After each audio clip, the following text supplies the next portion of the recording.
Well, it was January 1998 when I woke up and wanted to see what time it was on my radio alarm clock. To my horror, I could not read the numbers. I felt sick, had a fever, and started to get very worried about my eyes. I called the doctor. He came over and told me that I probably had the flu, but agreed with me that we had to take complaints about my eyes seriously. I went to the hospital and there they did several tests. February 24, 1998, I got the results and the diagnosis was that I have multiple sclerosis. I was shocked by the diagnosis because I knew a lot about MS. At that time, I worked as a nurse in a hospital at the department neurology. I knew that in Europe, MS is the most common chronic disease of the central nervous system in young adults. In the Netherlands, 1 in 1,000 people has MS. I was 33 years old when I heard that I was that one person in 1,000. I also knew that there was no healing medicine and consequently I could never get better again. Not long before had I seen what MS did with my grandmother. She had died years before, but my memories of her were very clear. My grandmother was 86. She could not walk and in my memory she had always been in a wheelchair. At that time I had a son of 1.5 years old.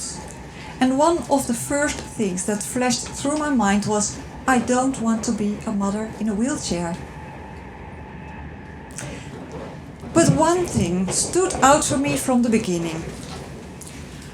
I did not want to feel a victim and I also didn't want to behave like one. I never asked myself, why me? I was just unlucky and in addition I knew that I would never get the answer to the question why. Important was that I simply had to learn to live with MS. Now, 15 years later, I lost a lot, including my health and my job, but MS also deepens my life because I've learned 3 important things. The first thing I learned is about being still unique and special. As you can see, I have become a mother in a wheelchair. But I discovered that the wheelchair is not important. It is the person who is in it. And the person is and will always remain a unique and special being. I'm still the daughter of my parents, the sister of my sisters, the friend of my friends, and the mother of my child. I can still love my child, laugh with him, comfort him, and help him to grow up. I discovered that my child loves me unconditionally and that the wheelchair does not matter to him. I myself was the one who saw the problems. I created them in my head. But to my son, I was just his mommy in a wheelchair. A wheelchair with which you could do a lot of cool games. Great racing, for example. And a wheelchair that gives me the opportunity to go with him to the zoo or to do some nice shopping. And today the wheelchair gives me the opportunity to be here with you, without me being afraid to fall and to land onto your lap. I learned that the device contributes to the quality of my life. I'm so very happy with my wheelchair now and I'm grateful for the fact that the arrangements in the Netherlands are generally adequate for people with disabilities. The second thing I learned is about new opportunities. I learned that I'm not an MS, but that I just only have MS. I can now say that MS in my life belongs to me just as my grey hair does, with a coat of paint to cover it. It was hard to say goodbye to my healthy body, but the new situation also brought new opportunities. I only had to be on the lookout for them and to reach out for them at the right time. I remained a woman with my own unique talents. I started writing. Writing helped me through in the whole process because I also had a lot to cope with. My MS is a difficult, complex disease, and many of my symptoms are invisible. The ever-present fatigue, for example. I experience this as very undermining, but the impact is difficult to explain. So I wrote something about my fatigue in which I compared the spending of my energy to the spending of money. Every day I can spend 10 euros. The fact that I'm here today cost me 8 euros. So I only have left 2. That means that I have to economize the rest of my day.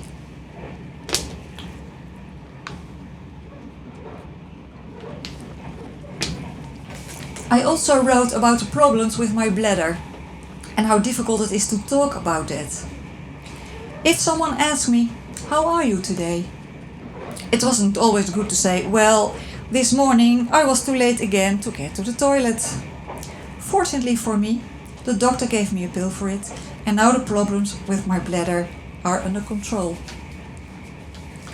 I wrote more about my other experience and about my perceptions on the sad but also the fun things. There still remains a lot of joy in my life.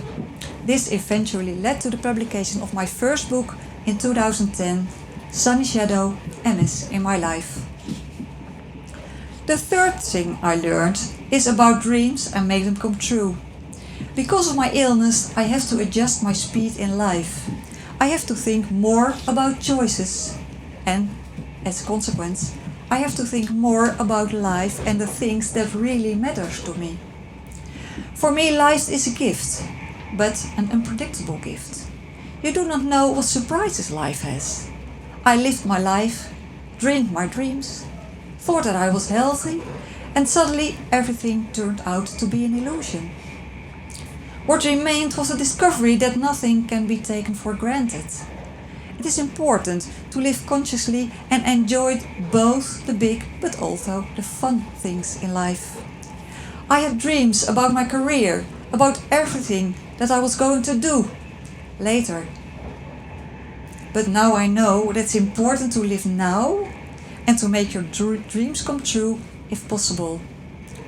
For instance, I gave myself a beautiful gift. I finally made my wish come true to swim with wild dolphins. 12 years ago, I had still enough strength to swim and to make the trip independently. It was an unforgettable experience and one of the best choices in my life. I want to conclude by saying that despite everything, I learned a lot, but I'm still a happy woman. Now I want to ask to you, which one of your dreams are you going to realize? Thank you. Thank you very much, Marijke.